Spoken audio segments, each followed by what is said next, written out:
Hello there everyone, this is me Ethan here and welcome back to another film review, and today I'm actually not reviewing a newer film.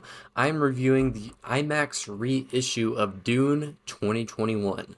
I've been wanting to do a re-review of the 2021 Dune Part 1 film for a couple years now. It's been a couple years since I last uploaded my Dune review. It's dated, it's not very good, it's somewhat well edited, but it's not a very well done video, and I know I can do much better today. So, with the re release of Dune in IMAX over this past week, and once in January, I thought I would do a re review of it. But first, I might as well share some of my history with Dune. Back in 2021, or actually in 2020, I remember the trailers for it online, and then in 2021, I saw it before some other movies as part of the previews, and I thought it looked kind of interesting. It looked pretty different. I recognized Zendaya. I kind of recognized Timothy Chalamet because he was just starting to get a little bit more on the scene. I wasn't super familiar with him at the time, but I did recognize him. I thought it had some cool costume design, some really cool music. Like the score in those trailers are really good. So I was kind of fascinated by it, but I had no clue what Dune was. I didn't know it was based on a book until I saw the credits run and said based on the novel by Frank Herbert. So me and my dad went to go on a whim on a Saturday evening. We saw it in a standard theater, but in 3D, which was not the best decision ever because it's not made for 3D. There was not a single part of that movie that looked good in 3D. I think we just had a discount ticket through our Cinemark movie club, so maybe that was why, but whenever I first saw it, I gave it an 8 out of 10. And that was mainly because I didn't really like the way it ended. I felt like it left off on more of a cliffhanger. It should have ended 20 minutes sooner, but I'll get to that later. Point being, I ended up really enjoying the movie, and the next day I watched it on HBO Max with captions. Obviously, I was able to take in a lot more of it, sort of the information, I guess. I was just taking in the world and all the world building in the theater, but whenever I got home and watched it the next day on HBO Max, I was able to take in more of the information and the knowledge about the world and the mythos and all of that good stuff. And I ended up enjoying it a lot more. I bumped it up to a 10 out of 10 very quickly. Maybe that was a little bit of a rash, quick decision, but today it is a 10 out of 10. And of course, as you can tell, I'm wearing a Dune t-shirt. It is very faded. I've had it for 2 years now, and it shockingly still fits me pretty well. I'm going to be wearing it to part two very soon.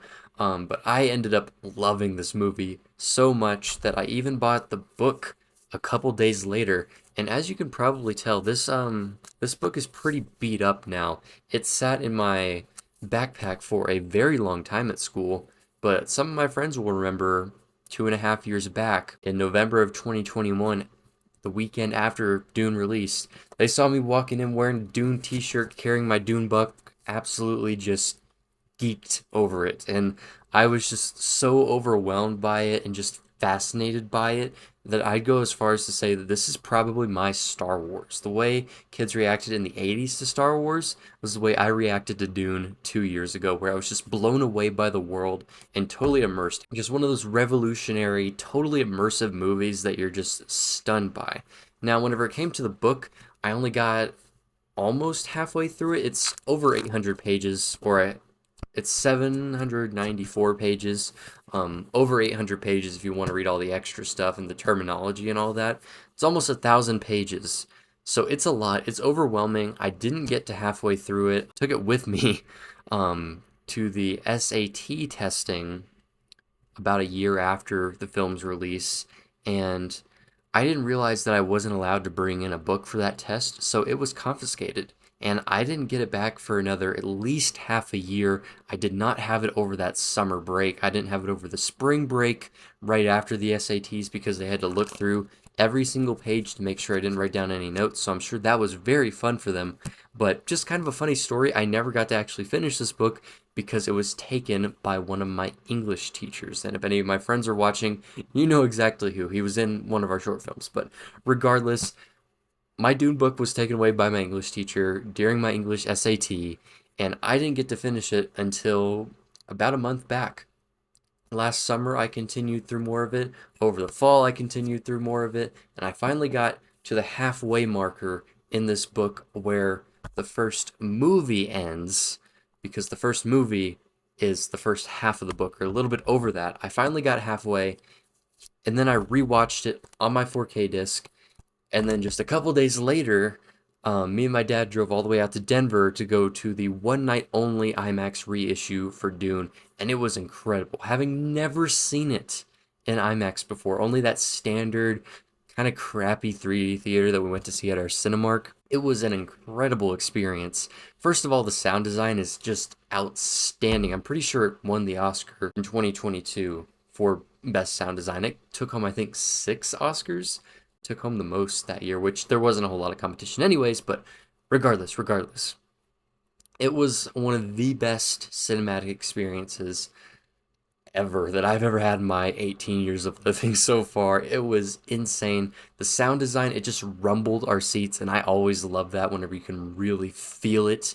Obviously, the Hans Zimmer score shakes the room too. So, for that reason alone, I was blown away by it, but I still enjoyed the movie even more, especially having read it's adapted from the book. Now, there are some things from the book that were taken out, specifically a lot of conspiracies about Dr. Yui.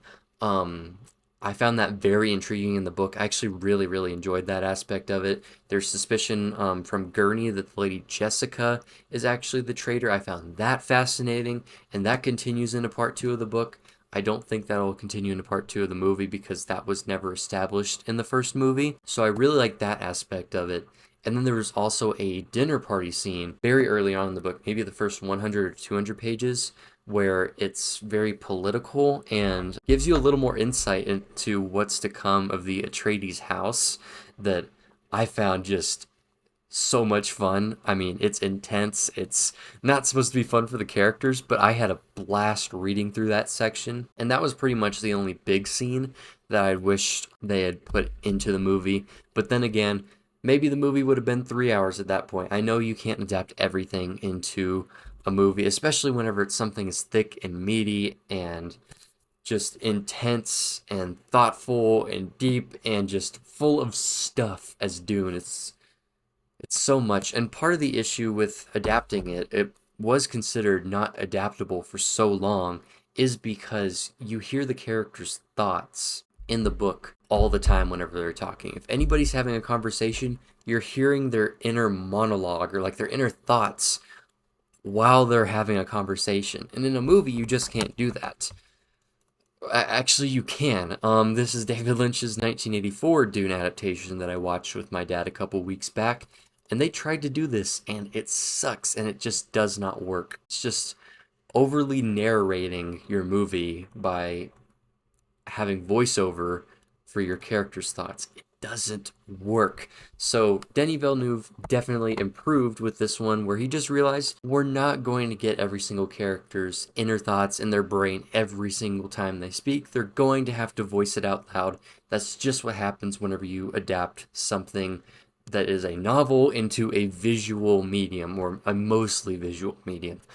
Film is multiple mediums, but regardless, it's largely a visual medium, and it's hard to adapt that kind of stuff into a film. So I feel like almost for that reason alone, that gives this movie such a one-up, especially over this one, obviously, but it's just impressive what Denis Villeneuve was able to do and how he was able to adapt the book in such a special way that actually worked this time. We finally found out that it is filmable. But of course, a large aspect of that is it just goes down to the VFX and production design. It feels like a truly lived-in world. You look at the costume designs, they don't look derivative of any other sci-fi stuff you've seen before, even though Dune started up a whole bunch of sci-fi tropes that even inspired Star Wars, obviously. So much of it feels lived in and unique. It feels ancient yet futuristic. I don't think they talk about the Butlerian Jihad in the movie as much as they do the book. I wish that was mentioned as well, the war against machines, and even some of the most interesting stuff in the Dune lore was taken out of the movie because there's already so much interesting stuff going on with Timothée Chalamet as Paul, and Lady Jessica, and Stilgar, and Duncan, and the Duke, and the Baron. There's already so much stuff going on that you have to take out some cool stuff. And that can be a con, but that can also be a pro. I think overall, Denis Villeneuve adapted the most important parts of the book so it worked as a movie. And going back to what I said with the immersion of feeling like you're in the world, the VFX are outstanding. The way the sandworm looks, it looks and feels real. With the additional sound design in an IMAX screen, it feels like you're right up next to the sandworm. And then also part of the immersion is just the wonderful cast. This is an insane cast for a movie. You've got Timothy Chalamet, Oscar Isaac, Zendaya, Josh Brolin, Rebecca Ferguson, excuse me. I don't know the actress for Dr. Leah Kind, sorry about that. What's his face? Javier Bardem, who's Aquaman, Jason Momoa. I was blanking on some of the character names. It is a stacked cast, and I don't think there's a single bad performance in the entire movie. All the characters feel real. The portrayal from all the actors feels authentic. It feels like they're putting in their A game. And I feel like in part two, it's only going to get better, especially knowing what I do from the book.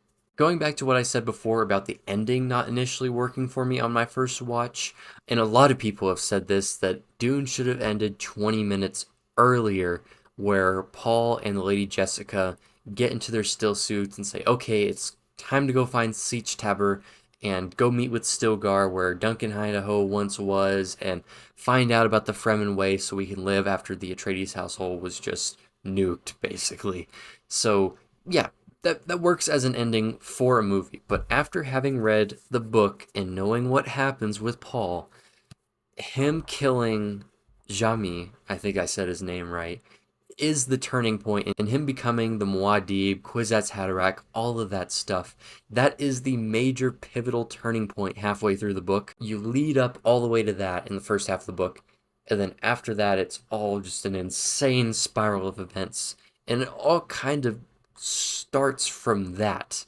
So, as much as I understand some people's complaints just from a filmmaking standpoint and from a storytelling standpoint, that it's just kind of weird to continue 20 minutes past that point and get to pretty much where the second movie should naturally start. For the sake of the weird way that Frank Herbert tells his story, I think it ends on the perfect note. And I'm really trying my best not to spoil the way that Dune ends and where it leads into in Dune Messiah. I have not read much of Dune Messiah. I'm about a third through it at this point, but knowing where Dune ends and how it takes off after his first ever killing of a man, it is a perfect ending for the movie. It may not work for you from a filmmaking or storytelling standpoint, but from Frank Herbert's storytelling and the way he lays it all out, that's the perfect spot where you can end it. And it really is kind of difficult to find that right spot if you can't figure out where the turning point of Paul's character is. You can end it even 40 minutes prior once the Lady Jessica and Paul land in the dune, in the sands. Like, you can end it right there and then continue part two and still kind of make it work. But what I think Denis Villeneuve mastered perfectly is finding that right ending where it gives you just enough to want more, but it gives you that turning point for Paul, so you know, okay, something big is about to happen from this point on. You get Zendaya's Chani saying, this is only the beginning, and that was initially frustrating to me, but it works. It works, and that's the best way you can possibly end the movie. So that was pretty much my review, or re-review, I guess, of Dune after its reissue. I know I kind of went all over the place. Almost gave a book review, which, by the way, I think it's just an okay book. It's closer to like a 7 or 8 out of 10. I think it does go on for a little bit too long. I'm not the biggest fan of Frank Herbert's writing, but from the storytelling, from the world building, from the character work, I really did enjoy this book. I just don't have as much high praise for it as some others do. So the book was pretty much just a guiding path to help me appreciate the movie more and understand the lore and the characters and understanding what is a jihad, what is a Bene Gesserit, what is a Muad'Dib. It gives you a whole terminology of the Imperium in the back, so it's like an enhancement of the movie for me. As a book, I still really enjoy it, but for me, the book just enhances the movie further. And now I'm going to see Dune Part 2 at the early fan event available near me in IMAX on February 25th, I believe. That will be 5 days early before Dune Part 2 releases, and I may even have the possibility of seeing it that following Monday at an early screening in Denver in IMAX too. So I may be seeing it 2 nights in a row. Regardless, you guys will be getting an early review for Dune Part 2. I've heard the rave reviews. I've heard the comparison to Star Wars The Empire Strikes Back from Christopher Nolan, one of the best space movies ever. Comparisons to Lord of the Rings and Lord of the Rings The Two Towers. I'm very excited. I'm trying not to let those reactions get to me. I'm a big fan of Denis Villeneuve's work. I'm a big fan of Dune. I'm loving the book. I can't wait to see how he adapts Messiah. It's going to get crazy.